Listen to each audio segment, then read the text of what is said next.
बिस्मिल्लाहिर्रहमानिर्रहीम। Welcome to Balance bite.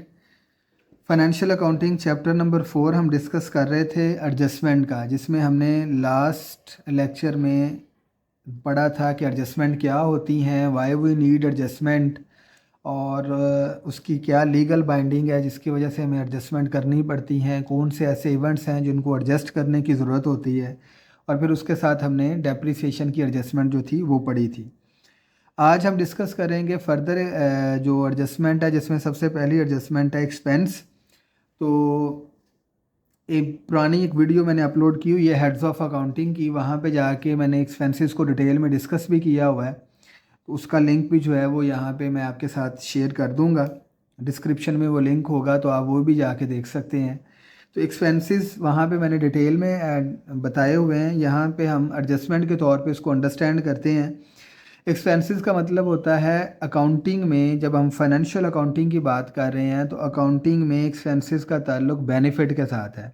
अगर आपने किसी पेमेंट का बेनिफिट लिया है तो वो एक्सपेंस है, अगर बेनिफिट नहीं लिया तो वो एक्सपेंस नहीं है। यानी अकाउंटिंग का रिलेशनशिप एक एक्सपेंस के पॉइंट ऑफ व्यू से बेनिफिट के साथ है। बेनिफिट लिया है तो एक्सपेंस होगा, बेनिफिट नहीं लिया तो एक्सपेंस नहीं होगा। अब दो तरह की एडजस्टमेंट है एक्सपेंसेस के पॉइंट ऑफ व्यू से। पहली है अक्रूड एक्सपेंसेस, इसके तीन नाम हैं। इसको अक्रूड एक्सपेंसेस भी कहते हैं, आउटस्टैंडिंग एक्सपेंसेस भी कहते हैं, और एक्सपेंसेस पेएबल भी कहते हैं। इन तीनों में से कोई भी नाम आपकी जो है वो एडजस्टिंग एंट्रीज के अंदर यूज़ हुआ होगा, तो आपको तीनों नाम आने चाहिए: अक्रूड एक्सपेंसेस, आउटस्टैंडिंग एक्सपेंसेस और एक्सपेंसेस पेएबल। तो जैसा कि लास्ट वीडियो में मैंने आपको बताया था कि जब तक आपको डेफिनेशन नहीं आती आपको एडजस्टिंग एंट्री समझ नहीं आएगी। अगर आपको उसकी क्लियर कट और कंसेप्चुअल डेफिनेशन समझ आती है तो आपकी एडजस्टिंग एंट्री खुद ब खुद हो जाएगी। यानी अक्रूड एक्सपेंसेस की या आउटस्टैंडिंग एक्सपेंसेस की या एक्सपेंसेस पेएबल की अगर हम बात करें तो इसकी डेफिनेशन ये बनती है कि those expenses whose benefit have been taken but still not paid. ऐसे एक्सपेंसेस, ऐसी पेमेंट जिनका बेनिफिट ले लिया है, दोज पेमेंट, ऐसी पेमेंट जिनका बेनिफिट ले लिया है बट उनको पे नहीं किया। अब बेनिफिट ले लिया है तो अकाउंटिंग में जिस चीज़ का बेनिफिट ले लिया जाए वो एक्सपेंस होता है, और एक्सपेंस हमेशा डेबिट होते हैं, तो इसलिए हम एडजस्टिंग एंट्री में एक्सपेंस को डेबिट कर देंगे। और पे नहीं किया बट स्टिल नॉट पेड, पे करना है, हमारी लाइबिलिटी है, तो लाइबिलिटी में इंक्रीज हो तो हम क्रेडिट करते हैं, तो हम इसलिए लिखेंगे एक्सपेंसेस पेएबल। तो एडजस्टिंग एंट्री क्या हुई? जो भी एक्सपेंस होगा आपका, फॉर एग्जांपल वो एक्सपेंस आपका रेंट है, सैलरी है, या ट्रैवलिंग एक्सपेंसेस है, जो भी हैं, तो आप उस एक्सपेंस को, यानी रेंट है तो रेंट एक्सपेंस, सैलरीज है तो सैलरी एक्सपेंस डेबिट कर देंगे, और सैलरीज पेएबल या रेंट पेएबल क्रेडिट कर देंगे। ये इसकी एडजस्टिंग एंट्री है। अब इस एडजस्टिंग एंट्री को आपने फाइनेंशियल स्टेटमेंट के अंदर किस तरह से इसकी ट्रीटमेंट करनी है? एक्सपेंसेस सारे के सारे इनकम स्टेटमेंट में आ जाएंगे, आप इनकम स्टेटमेंट में जाके इस एक्सपेंस को लिख देंगे, और जो एक्सपेंसेस पेएबल हैं ये आपकी लाइबिलिटी है, और लाइबिलिटी सारी की सारी आपकी स्टेटमेंट ऑफ फाइनेंशियल पोजीशन, जिसको आप बैलेंस शीट कहते हैं, बैलेंस शीट में जाके करंट लाइबिलिटीज़ में आप लिख देंगे सैलरीज पेएबल। तो ये थी अक्रूड एक्सपेंसेस या एक्सपेंसेस पेएबल की एडजस्टमेंट, उसकी डेफिनेशन और उसकी accounting treatment in financial statements. Then दूसरा है एक्सपेंसेस के पॉइंट ऑफ व्यू से जो एडजस्टमेंट है वो है जी prepaid expense, expenses paid in advance और अनएक्सपायर्ड एक्सपेंसेस। यानी तीन नाम है इसके भी, बात एक ही है लेकिन तीन तरह से ये बयान किया जाता है या स्टेटमेंट इसकी आती है। अनएक्सपायर्ड एक्सपेंसेस ज़्यादातर यूज़ होता है, फिर एक्सपेंसेस प्रीपेड एक्सपेंसेस या एक्सपेंसेस पेड इन एडवांस। तो सिमिलर हम इनकी डेफिनेशन देखते हैं। तो डेफिनेशन में लिखा हुआ है those payment whose benefit have not been taken. ऐसी पेमेंट जिनका बेनिफिट नहीं लिया, जब बेनिफिट नहीं लिया तो वो आपका एक्सपेंस नहीं है, बट पेड इन एडवांस, लेकिन आपने उनको एडवांस में पे कर दिया। जब आपने उनको एडवांस में पे कर दिया है तो इसका मतलब आपने उनका बेनिफिट फ्यूचर में लेना है। तो अब इस डेफिनेशन से हम एडजस्टिंग एंट्री बनाते हैं कि at the time of payment, जब आप पेमेंट करते हैं तो आप जर्नल एंट्री पास करते हैं प्रीपेड एक्सपेंस डेबिट या अनएक्सपायर्ड एक्सपेंस डेबिट।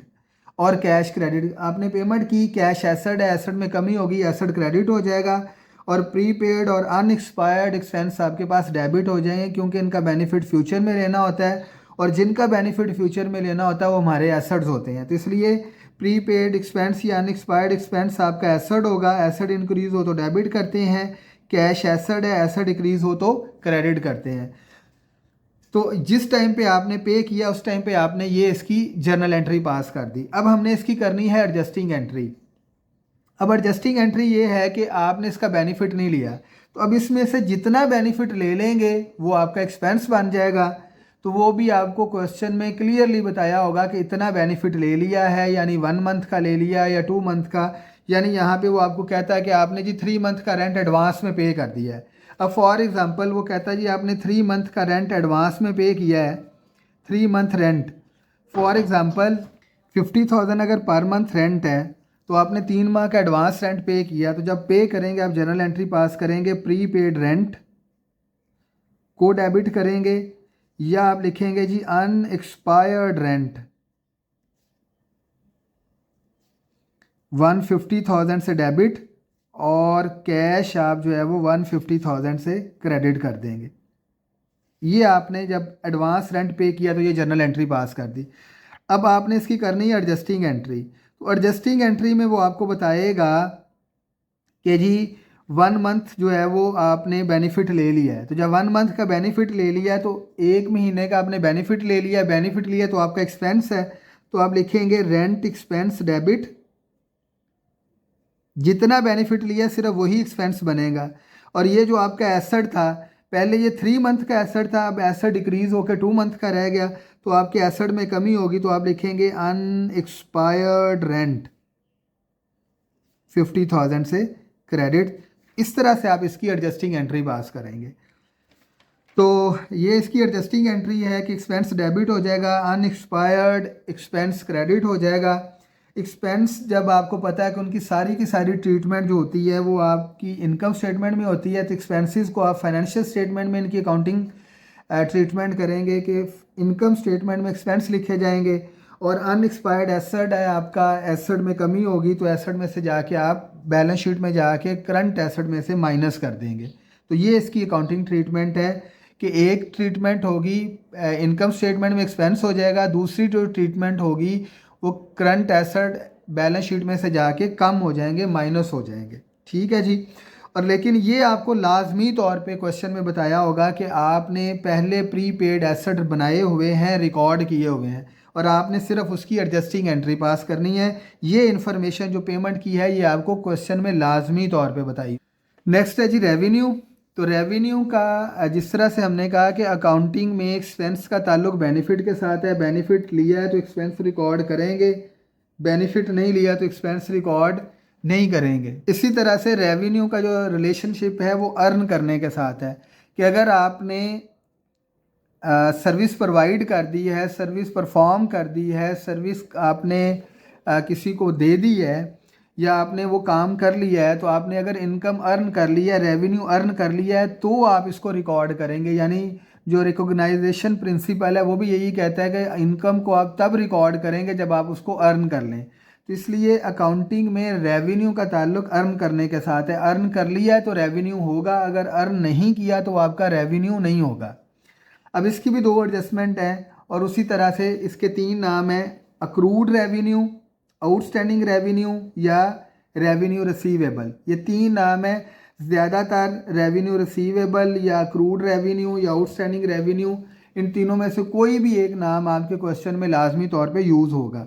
अब डेफिनेशन हम इसकी देख लेते हैं, पैटर्न हमारा सेम होगा। सबसे पहले हम एडजस्टमेंट का कॉन्सेप्ट देखते हैं कि इसको किस तरह से अकाउंटिंग में रिकॉर्ड करते हैं, फिर हम ये देखते हैं कि इसके नाम क्या हैं, फिर नाम के बाद हम उसकी डेफिनेशन को देखते हैं, फिर डेफिनेशन के बाद उसकी एडजस्टिंग एंट्री देखते हैं, और फिर एडजस्टिंग एंट्री के बाद उसकी फाइनेंशियल स्टेटमेंट के अंदर ट्रीटमेंट देखते हैं कि उनकी अकाउंटिंग ट्रीटमेंट क्या होगी। तो हम डेफिनेशन है लिखी हुई है, service performed but revenue not receive. आपने सर्विस प्रोवाइड कर दी है, परफॉर्म कर दी है या प्रोवाइड कर दी है, बट आपने रेवेन्यू रिसीव नहीं किया। तो ऐसी इनकम जिसको हमने अर्न कर लिया है, जब आपने सर्विस प्रोवाइड कर ली तो इनकम अर्न होगी। ऐसी इनकम जिसको आपने अर्न कर लिया लेकिन रिसीव नहीं किया, उसको आप अक्रूड रेवेन्यू कहते हैं। तो इसी डेफिनेशन से हम इसकी एडजस्टिंग एंट्री बनाएंगे।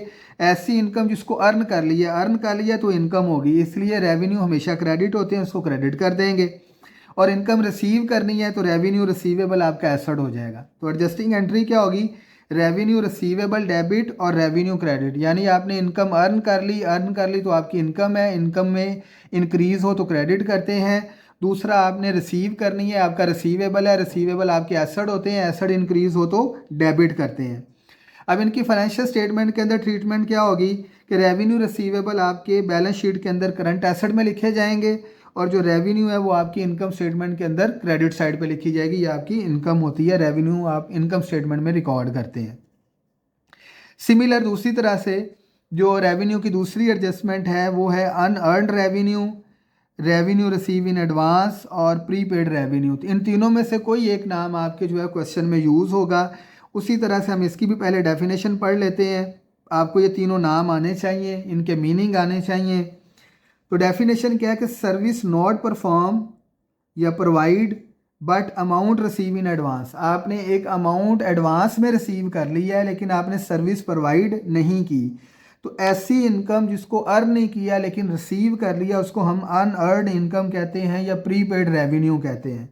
यानी ऐसी इनकम जिसको अर्न नहीं किया लेकिन एडवांस में रिसीव कर लिया तो उसको हम अनअर्न्ड इनकम कहते हैं। जब आप उसको रिसीव करते हैं तो रिसीव के टाइम पे एक जर्नल एंट्री पास होती है। आप लिखते हैं कैश डेबिट। फॉर एग्ज़ाम्पल आप किसी जगह पे पढ़ा रहे हैं तो उन्होंने आपको 3 मंथ की फ़ी एडवांस में पे कर दी, तो 30,000 आप डेबिट कर देंगे। आपने कैश रिसीव किया, कैश एसेट है, एसेट में इंक्रीज़ होगा तो डेबिट करेंगे। और अनअर्न्ड रेवेन्यू ये आपकी इनकम नहीं है, ये बल्कि आपकी लाइबिलिटी है, क्योंकि आपने फ़ीस तो रिसीव कर ली है, अब आपने उसको पढ़ाना है, टीच करना है, तो वो आपकी लाइबिलिटी है। तो लाइबिलिटी में इंक्रीज़ हो तो हम क्रेडिट करते हैं। तो ये आप जर्नल एंट्री पास करते हैं जब आप एडवांस इनकम रिसीव करते हैं। तो उस रिसीव की हुई एडवांस इनकम को, जो आपकी लाइबिलिटी है, उसमें से जितनी इनकम आप अर्न कर लेंगे उसकी एडजस्टिंग एंट्री पास करेंगे। फॉर एग्जांपल आफ्टर 1 मंथ आपने 1 महीना पढ़ा लिया तो आपने 1 माह की फ़ीस अर्न कर ली। जब फ़ीस अर्न कर ली तो आपकी इनकम है, तो आप लिखेंगे फ़ीस रेवेन्यू क्रेडिट, क्योंकि इनकम में इजाफा हो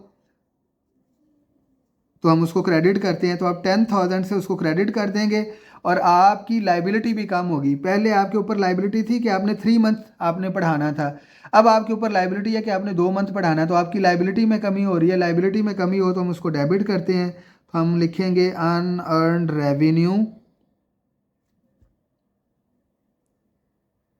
डेबिट 10,000 से। तो ये जर्नल एंट्री पहले इसके बारे में आपको इन्फॉर्मेशन बताई होगी और ये एडजस्टिंग एंट्री जो है वो आपने खुद पास करनी है। तो हम देख लेते हैं एडजस्टिंग एंट्री क्या होगी। Unearned revenue debit, revenue credit.